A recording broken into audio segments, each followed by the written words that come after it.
السلام علیکم ورحمۃ اللہ وبرکاتہ۔ شروع کرتا ہوں اللہ کے بابرکت نام سے جس سے تمام اندھیرے روشن ہو جاتے ہیں، اور لا تعداد درود و سلام حضرت محمد مصطفیٰ صلی اللہ علیہ وآلہ وسلم پر۔ میرے دوستو، آج کی اس ویڈیو کے اندر 11 ایسی اہم نصیحتیں جو حضرت شیخ عبدالقادر جیلانی رحمۃ اللہ علیہ نے ارشاد فرمائی ہے، کاش کہ ہم ان نصیحتوں کو سن کر اور ان پر عمل کر لے تو اللہ کی قسم دنیا اور آخرت دونوں جہانوں کی زندگی ہماری بن جائے۔ میرے دوستو، آگے بڑھنے سے پہلے گزارش ہے کہ ایسی مزید ویڈیوز کے لیے آپ ہمارے چینل کو سبسکرائب کر دیں اور بیل نوٹیفیکیشن پر کلک کر دیں تاکہ ہر نئی آنے والی ویڈیو کا نوٹیفیکیشن میرے دوستو بر وقت آپ کو مل سکے۔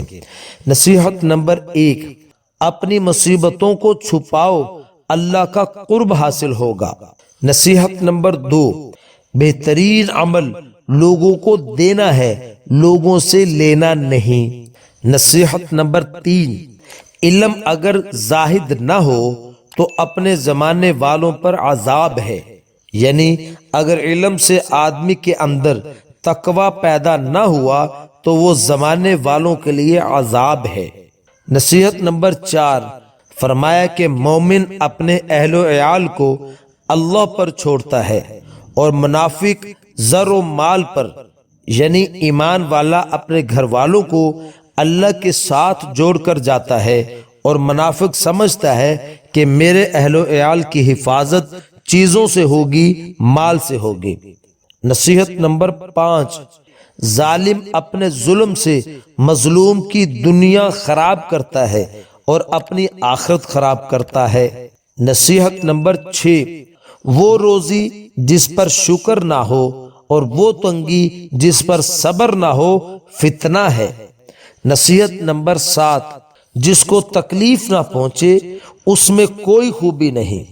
نصیحت نمبر 8، مسکینوں کو ناخوش رکھ کر اللہ جل شانہ کو راضی رکھنا ممکن نہیں۔ نصیحت نمبر 9، فرمایا کہ علم کا تقاضا عمل ہے، یعنی علم آپ سے عمل چاہتا ہے۔ اگر تم علم پر عمل کرتے تو پھر دنیا سے بھاگتے، کیونکہ علم میں کوئی چیز ایسی نہیں جو حب دنیا پر دلالت کرتی ہو، یعنی جو دنیا کے پیچھے لگنے کا کہتی ہو۔ نصیحت نمبر 10، میں ایسے مشائخ کی صحبت میں رہا ہوں کہ ان میں کسی ایک کی دانت کی سفیدی میں نے نہیں دیکھی، یعنی کبھی ان کو اللہ کے خوف کی وجہ سے ہنستے ہوئے نہیں دیکھا۔ نصیحت نمبر 11، دنیا دار دنیا کے پیچھے دوڑتے ہیں اور دنیا اللہ والوں کے پیچھے دوڑتی ہے۔ میرے دوستو، یہ اللہ والوں کی 11 نصیحتیں ہیں، ان کو صدقہ جاریہ سمجھ کر زیادہ سے زیادہ شیئر کیجئے۔ مزید ایسی ویڈیوز کے لیے آپ ہمارے چینل کو سبسکرائب کر دیں۔